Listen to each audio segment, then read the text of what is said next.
Hi, we're here with Erin Ray, trainer at Lightning Defense Academy. How you doing, Erin? Hi there. How are you, Todd? Doing well, thank you. We're just having a little get to know you type video. Just want to get to know about your background, what you're doing here at Lightning Defense Academy, and at the end we got a couple just fun questions. So why don't we just get started? What's your background with your firearm experience? Sure. So I grew up in rural Indiana, about 200 miles from the Chicagoland area, and I grew up shooting long guns, using scopes and shooting with one eye closed and mostly outdoor. I actually never shot in an indoor range until I moved to Illinois, and I came up to Illinois to go to university. I went to school to be a teacher, and I taught for 10 years until I became an administrator. And so now I'm a public school administrator, and firearms has continued to be a really interesting hobby of mine. And so I had the opportunity last year to become an instructor. I am a lifelong teacher. I love teaching, and to be able to teach other people what I consider a really empowering hobby for women has been an exciting opportunity for me. Awesome. Why did you want to become a USCCA instructor? So the USCCA courses seem really accessible to to women. They're very female friendly, and it was easy to I did my concealed carry through USCCA. I did my classes after that through USCCA trained instructors, and the opportunity and the accessibility of becoming a USCCA instructor. It was very female friendly, and it made sense for me. Awesome.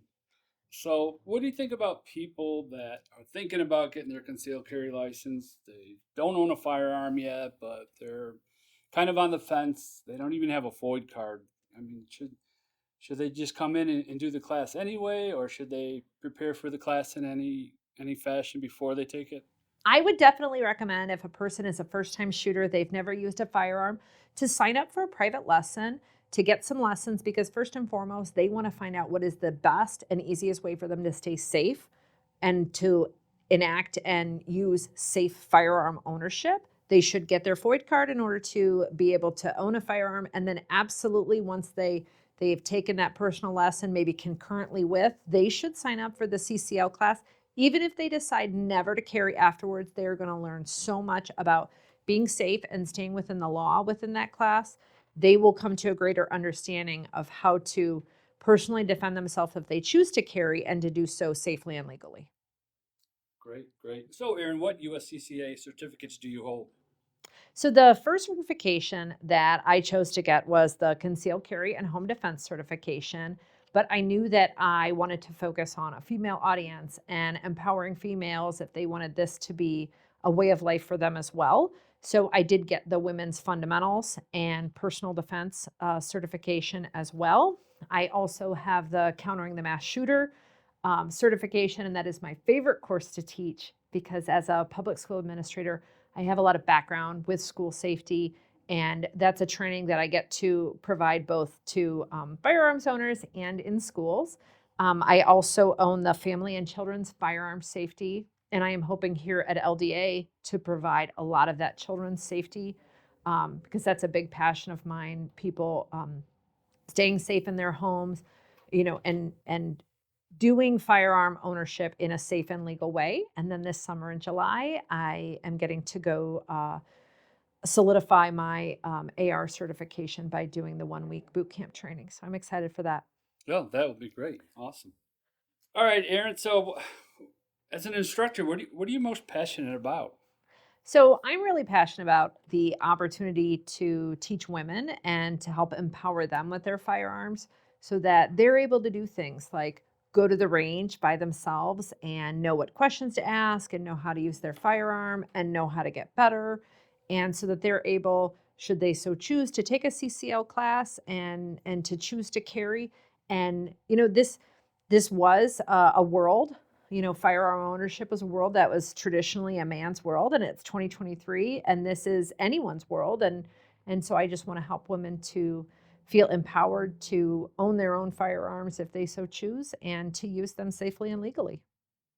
Fantastic. Let's get to some of the fun questions. I just got two of them for you. Okay. Flashback to when you were 10 years old, and what did you want to be when you grew up? I would definitely say when I was 10 years old, I wanted to do 2 things. I wanted to be a teacher, which I did do. When I was in 3rd grade, I would stay after school, 8 years old, and help the teacher grade papers. So I was, that kid that just teaching was what I knew, and I thought, and then I would say the other one that I wanted to be was a mother. And so I am a mother of 2 growing boys, and they fill my life with joy. And it's exciting to have been able to do both of those things. Cool. When you have free time, what do you like to do in your free time? My free time is pretty much taken up by my children. They are both teenagers, and so it's a busy household. Um, Obviously, I when I'm not at my 9 to 5, I like to spend time at the range. I do like to go to the outdoor range, and then also we like to do other sporty things like hiking and traveling, that sort of thing. I've been to probably 45 national parks, and I want to add more to the list. And, someday when I retire and have free time, I want to do this sort of thing, like ride around in the RV and go to as many as I can. Awesome. Thank you very much.